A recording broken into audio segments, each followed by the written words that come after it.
Did you know that there is a course called Women Who Lead where you get to spend hours with me learning how to make every interaction safe, logical, fun, and memorable? Doesn't that sound like a great way to spend some time? It will put tools in your tool belt that will change your trajectory.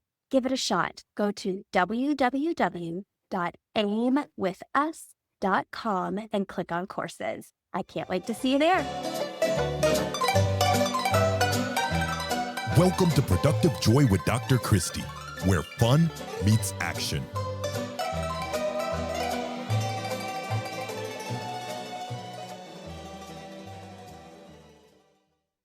Hi, friends. Welcome to Productive Joy. Oh, my goodness, is it a great day to have a great day? And we have an amazing guest with us today who's going to impart wisdom and a little bit of joy all over us. And we're really excited to get to know Tracy. But before we jump in with her, I need you to follow this podcast. If you are not following the podcast, then you will not know all of the great people like Tracy who join us. So do me a favor, hit follow, share it with somebody, and just find a little space for some more productive joy in your life.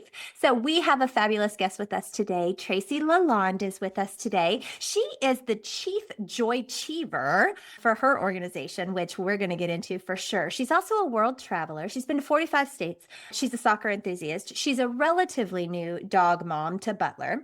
She is a specialist in burnout recovery, which I think we all probably need a little more of. She loves to read trashy fiction and eat clean and non-processed foods. And she is our guest today. Tracy, welcome to Productive Joy. Hey, Christy. So glad to be here with you. Yeah, this is, I mean, if ever there was a match made in heaven, it is what you do and what I do and bringing those two things together. So I'm super excited for everybody to get to know you. But people are funny and they're really only going to listen if they get excited about what you share. So what can you say to us in like 30 seconds that will make people go, oh my gosh, can't wait to hear this episode? First thing off the top of my head, that being successful at work and joy don't have to be mutually exclusive. Okay, that deserves snaps because I could not agree more. We spend an awful lot of time at work, and if we're not enjoying what we're doing, then what are we doing? So how do you make that happen? Like, do you have a wand or what's going on here? I wish I had a secret sauce and I just bottle it and sell it and be on the beach all the time in Miami. Yeah, No, I think there's two things to keep in mind. One is how people perceive joy, meaning I don't think people have a clear understanding or robust enough understanding of what makes them uniquely joyful.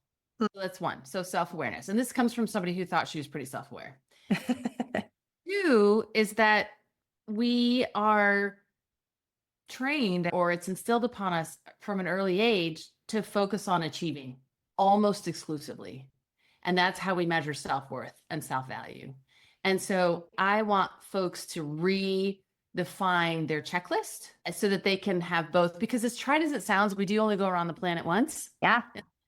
And so we have the skills from being high achieving individuals that we can also apply to pursuing joy once we have an understanding of what actually makes us tick or makes us joy. Yeah. Okay. So that has to be where Joy Achiever comes in. So tell us how that came to be and what exactly you do in that space. Yeah. A large part of it came from my own journey. In 2016, I reached the height of my own burnout. I had been on the road for 10 years, 40 weeks a year, 3 cities a week, 5 to 7 airplanes every single week. I don't have kids, so that facilitated that happening a little bit easier. Although I know lots of people who are road warriors with children, and I was completely fried. Loved the work, but the lifestyle of it was literally killing me. And so I had the good fortune to be able to step away from the professional world for about a year. And out of this came the epiphany of, I want to help more people figure this out. Yeah. And so that resulted in a book, which then results in speaking opportunities, but came up with this roadmap, if you will, of what I call true self stops. And it's an opportunity to explore in 7 different areas what makes you uniquely joyful, such that we can make decisions on a daily basis. Because that's the other way to think about joy is, yes, because I spent a long time thinking about happiness, joy. And I thought, okay, happiness is really fleeting. You know, we go on a great vacation, you feel really happy. 3 days into work with all the stress back on top of you, or dealing with all your email, goodbye happiness, kind Yes. of. So I focus on joy in that it feels more like a pursuit.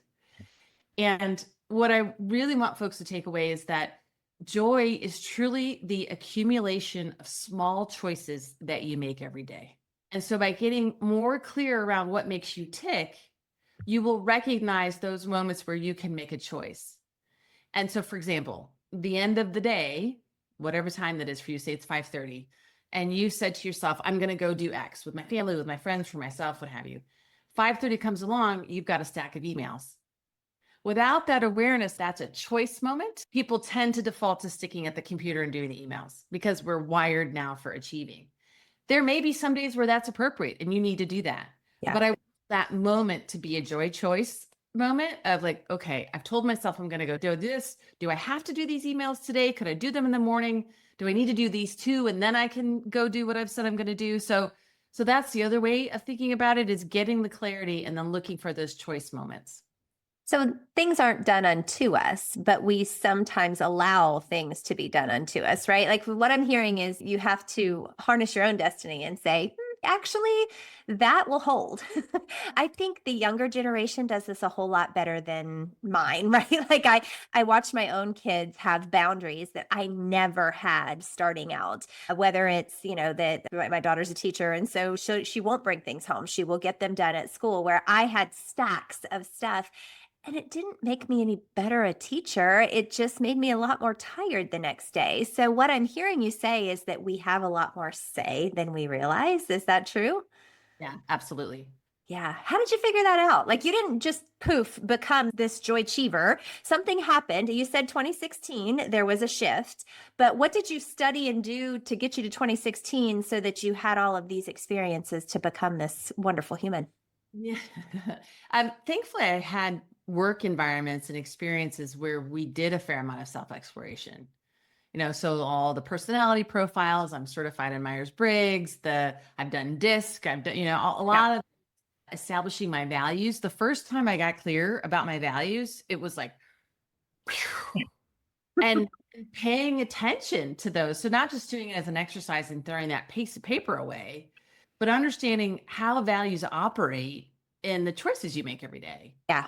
of where you spend your time, energy, effort, money, all that kind of stuff. And so along the way, I had been learning, and then the burnout opportunity made me realize that I hadn't been paying attention Yeah. to what I had been learning, that the drive to be successful was outweighing all the other good learnings, habits, ideas that I had accumulated. I just needed to put them into practice. Yeah. Well, you had adopted somebody else's definition of success and said, this is what successful looks like. And or there wasn't room in there for you to practice what you were preaching. Yeah, I Exactly. hear you. I feel it fully. I get it. And I bet you about 95% of the people listening right now get it too. And they're probably not on this side of it just yet. Some might be, Right. but they're kind of stuck, right? So, how do you get on this side of things? How do you shift that? What does that look like? Well, and let me add to it too. I loved what I was doing, and I was wildly successful. Yeah. Yeah. So it's like, why am I going to upset the apple cart? Why am I Yeah. doing? Back when I fully stepped away, my business partners and the community at large that I work in were like, "What? Wait, what?" And candidly, what part of it will, for some people, will help them get on the other side is they will have physical impact. Yeah. I had health issues that were a wake up call. Number two, I find that folks really decide to change when they're sick and tired of being sick and tired. Yeah. Yeah.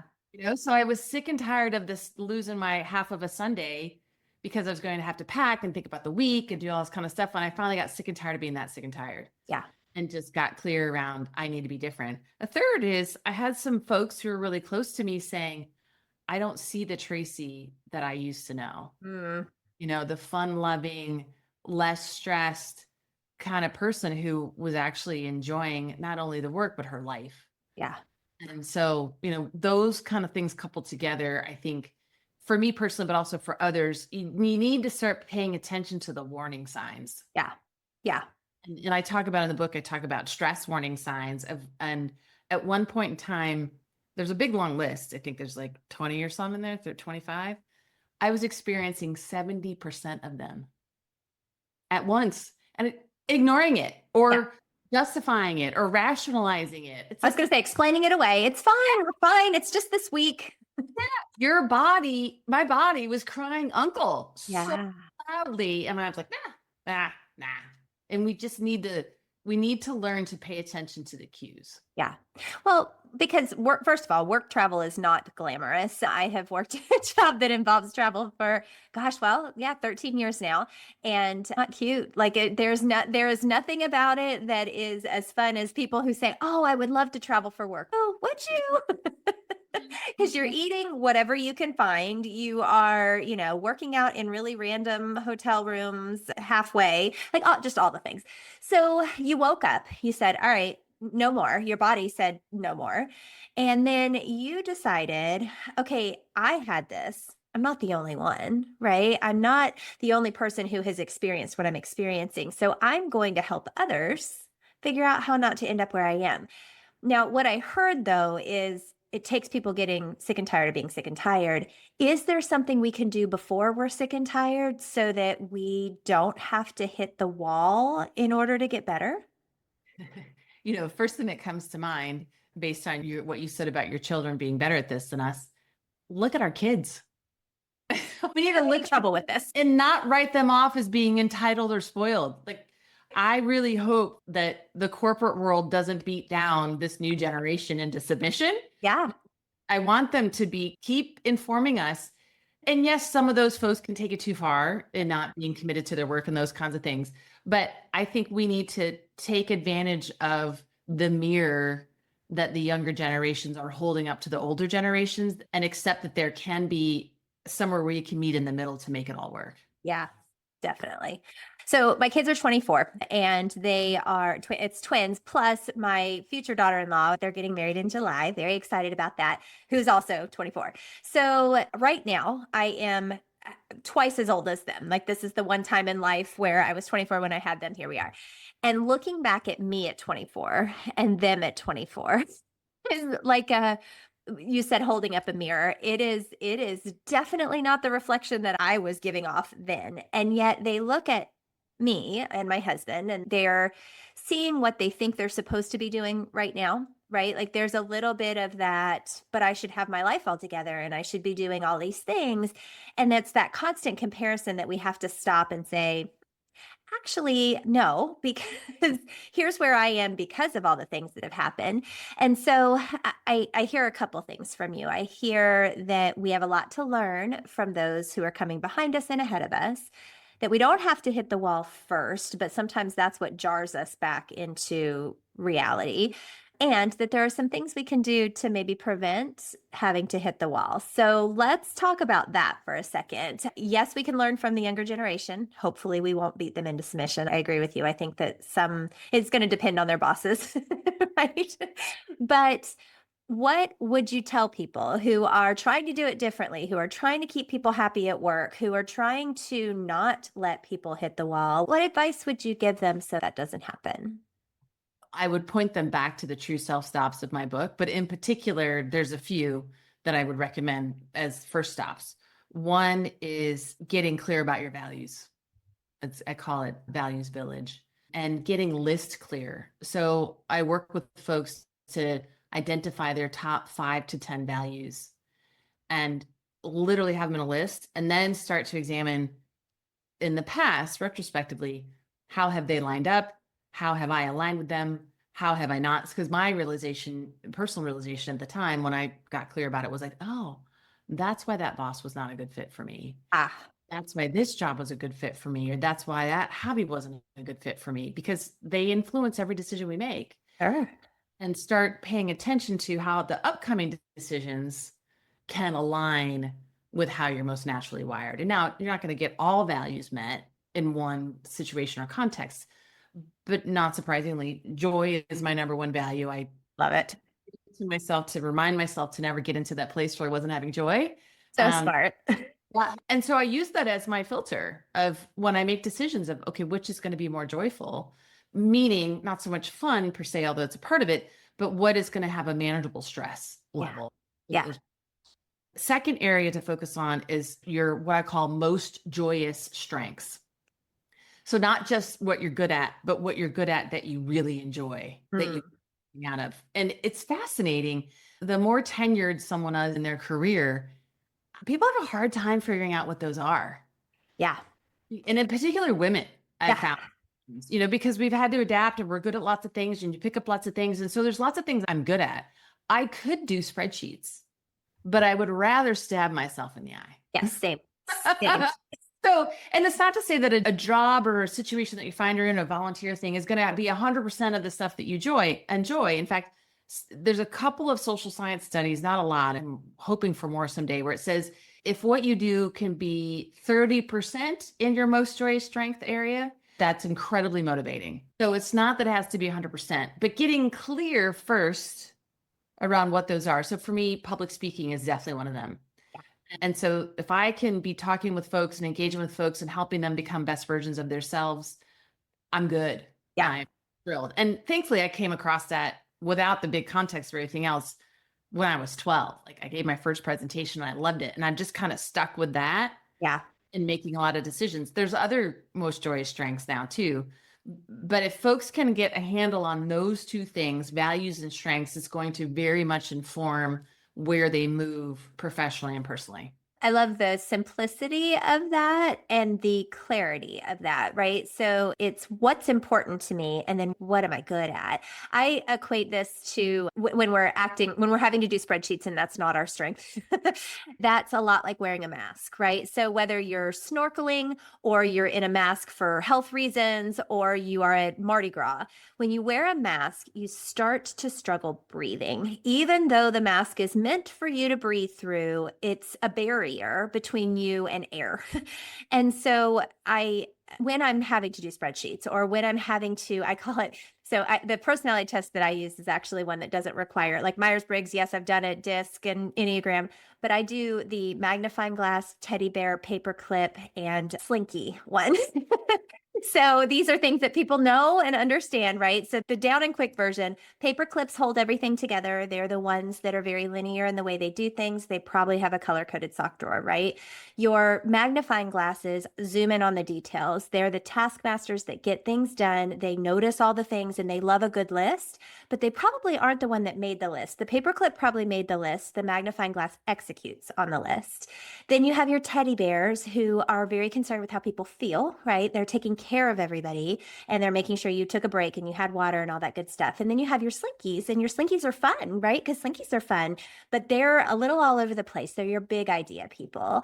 And so when you ask a paperclip to do a slinky thing or vice versa, that's not cool. That's wearing a mask.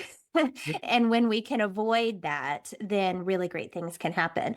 So what I'm hearing from you though is recognizing that in the workplace, sometimes you're going to have to be a paperclip, even if you're a slinky. But as long as that's not the bulk of your time, you'll be okay.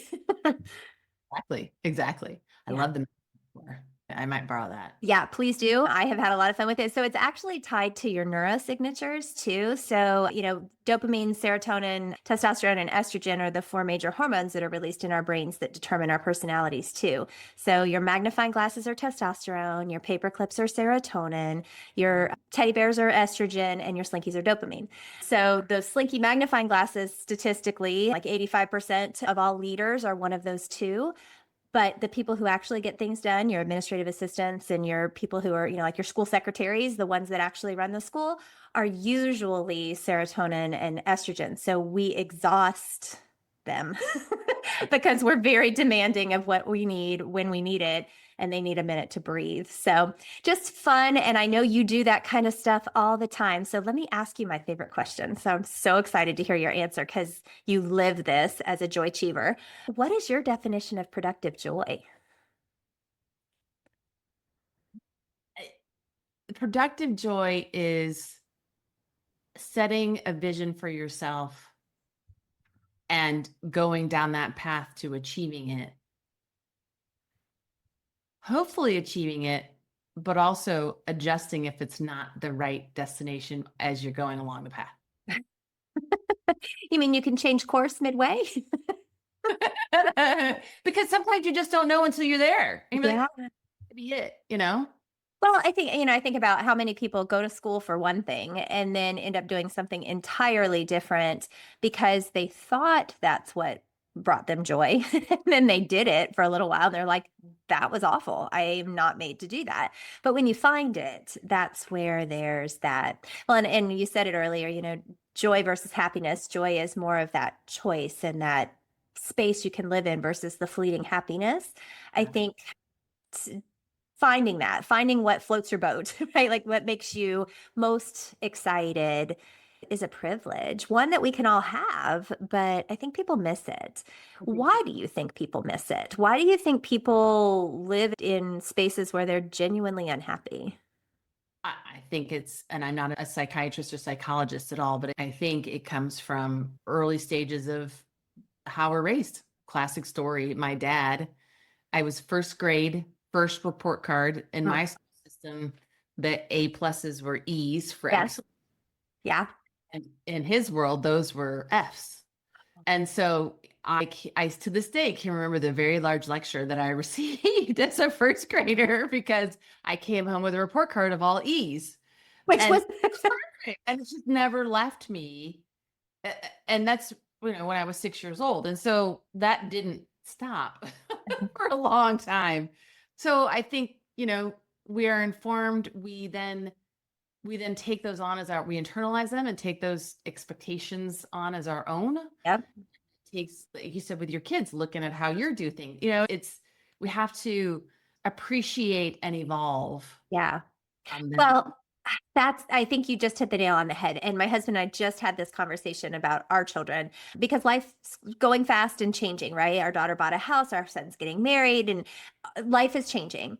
And he said to me, I don't want them to feel like they have to come to us to seek approval, right? Oh, look what we did. We bought this thing, or we're going on this trip, or we're doing this thing. Is that okay?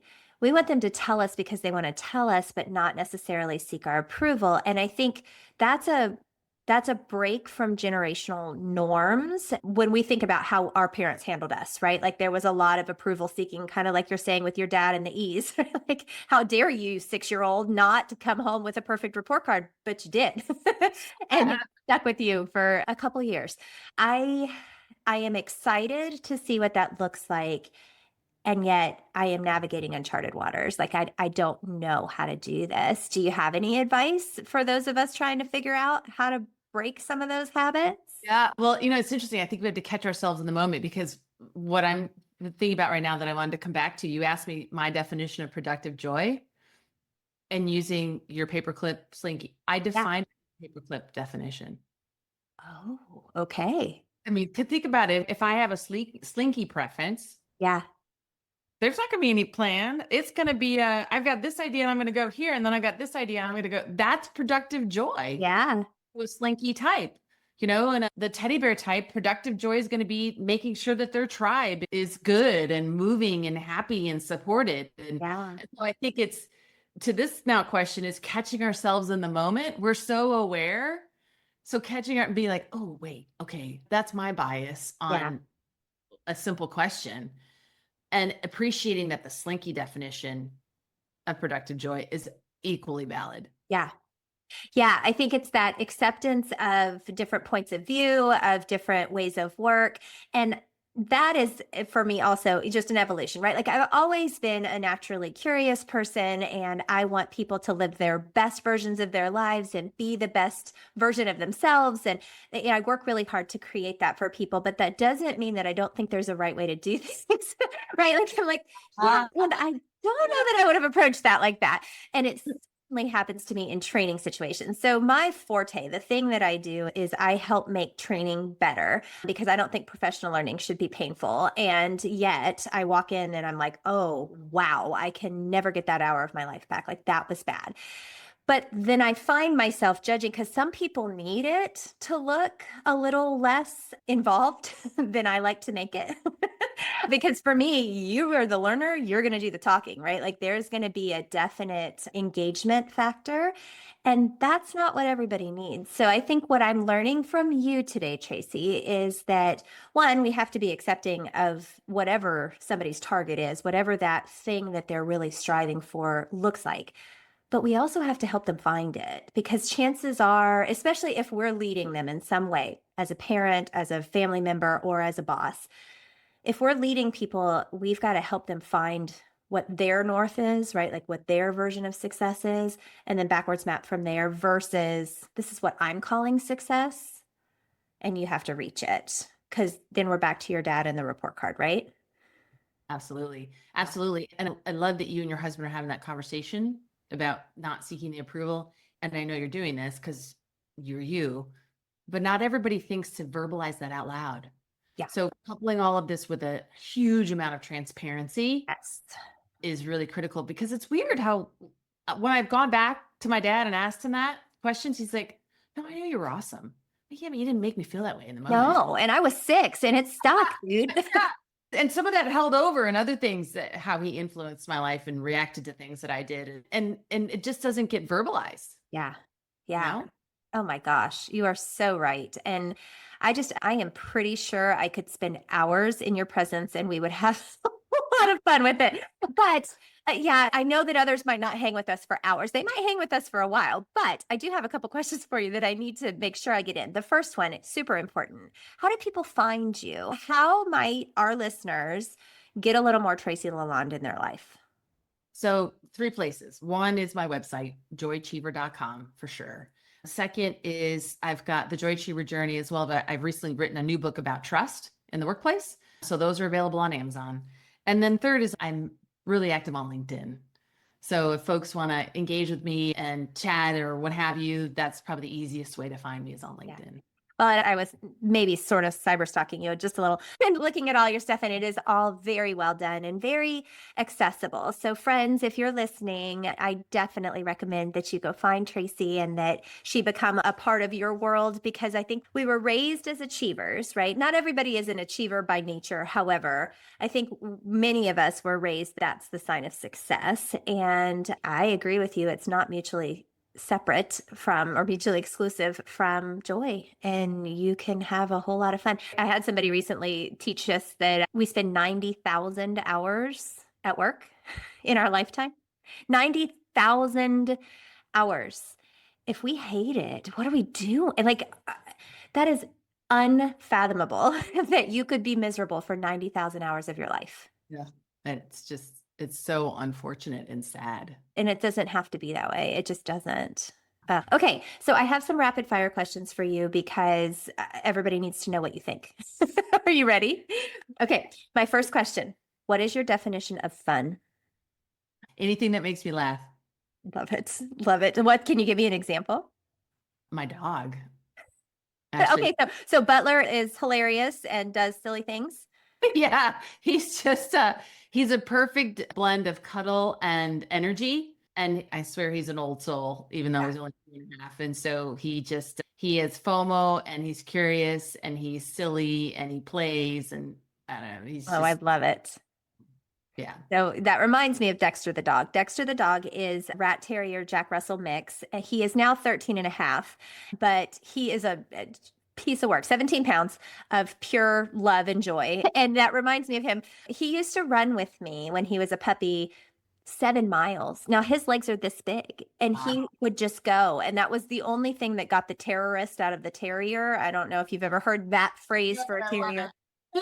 100% worked. But now he just would rather lay around. I'm looking around to see if he's around. He's not, but he's that's what that reminds me of. Love it. Okay, so you're laughing at Butler. Perfect. How do you know that you're showing up as your authentic self? I think it's when there's a sufficient amount of preparation for the moment, but then when you can just let that go and be you, and I'm also thinking just because we happen to be in football season, NFL football season, it's kind of like they script out all the plays, but then they do it, but then they put it all aside and do what they need to do in the moment. And so, I try to focus very heavily on being present for Yeah. folks. which means relying on what you've done to be prepared, but also letting that go and being in the moment and taking it in and responding to what's in front of you and what's needed. It goes back to trust, right? Like you said, just this book is about trust and trusting that you are prepared enough to show up and be you. And I fully resonate with that. I think about how I show up in certain spaces, and I know myself well enough that I could over prepare. But if I do, everything's going to come across wrong and yucky. So I have to hold back a little bit on preparation so that I can live in the moment. That's what I've learned about me in my 48 years. Right. Well, and to also give yourself a break for there's some moments now, there's some context that I just don't do. Yeah. Yeah. I don't do them anymore because I get no joy out of them. And you'd be wearing a mask while you were there. Exactly. So it's like I have forgiven myself in advance and given myself permission that it's okay. Oh my gosh, that's beautiful. And I think that's what's missing. So listeners, if you hold on to something, that's a good thing to hold on to, is that we're not meant to fit in every space, and we're not meant to shine everywhere. We're meant to shine 100%. But your shine might be more appreciated in place A than place B. And that's a lesson that it's taken me a little while to learn, and I'm still learning, but gosh, is it powerful. Okay. How do you channel your best self on your worst days? I exercise. Amen. I struggle the most. I actually, even if I don't want to, even if it's 5 minutes, 10 minutes, I get those endorphins going and then take a new view on the day. Yeah, that's powerful for sure. All right, Tracy, I don't know how you're going to do this, I'll be honest, because I feel like everything that's come out of your mouth was something I needed to hear at least. And I'm sure my listeners are feeling the same way. But our brains can only hold on to one major thing in a 30-minute chunk of time. And so if you are leaving our listeners with something, what's the one thing that you want to leave them with today? Raise your awareness so that you find the moments where you can make a choice for joy. Move away from the work as a default mode. Oh, I love that. I think what I love the most about that is the choice factor. Because how often do you hear people say things like, well, I just have to get through this week, or I, have to do this thing that I really hate, and then I can go have a good time, or whatever. But where's the joy in the moment? Where's the choice that I can see the good in this? Yeah. Well, and sometimes those choices are for the work side of things. I mean, I had a project that I was trying to get done, and I have, of course, friends who were throwing the Joy Achiever stuff back at me, but there was a month where it was pretty intense. And I was not seeing folks, not having as much joyful moments in that, but it was a month. Yeah. And because I said, well, you're still, and I, no, it's a month. It's not 10 years. Right. So I am very consciously making this choice to make some sacrifices right now on the joy front, but the ROI is going to be huge, and it's a super discrete time frame. Yeah. So I'm still okay within my model. Yeah. Right. I'm not giving up any of my values because this is finite. Oh, I love that. Tracy, you are delightful. I knew going into this that this was going to be fun. I was not disappointed. Awesome. I agree. I was looking forward to it too. So thank you so much. Well, and I know you could have been doing a lot of other things. So thank you for dedicating your time to the Productive Joy audience. And we're just really lucky to have had you. Thank you. My pleasure. And friends, I'm telling you, it just keeps getting better. So thank you so much for choosing to spend your time here. I am hopeful that this is doing what I designed it to do, which was very simply to give you a free shot of B12 and some nuggets of wisdom that can help you figure out a way to turn fun into action.